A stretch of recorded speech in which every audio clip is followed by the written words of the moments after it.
Hello, this is Andrew with Mammalian.bike, and this is a GODESON or something like that. Presta, low pressure Presta bicycle gauge, and it's a beast. What makes this interesting is that this is the kind of thing that you can put in your saddlebag and take with you to get a reasonably accurate tire pressure reading and release pressure on a mountain bike or a fat bike. Before showing you what makes this thing useful, let's get the weight, and it's not good news. So this is 156.1 grams, which is a lot.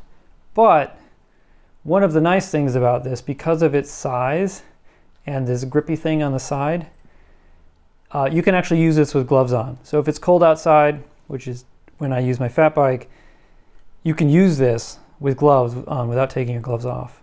So let's go to the bike and I'll show you how it works. All right, so in the simplest form, you just kind of grab it and stick it on here. And then you can take it off and see what it's reading. And we can see here that it's just under 9 PSI. And then to reset it, you push the button. But that's not the really cool thing about how this works. The really cool thing about how this works is, let's say you get to the trail and you realize that you need to change your tire pressure, either because you had it up like I do at around 9 PSI to ride to the trail, or because you get there and you realize that the conditions are such that you need to let some air out. So let's put this back on, and we can see here, you know, it's just under 9 PSI, but let's say I want to get it down to 5. I can just press and hold this button periodically, releasing it.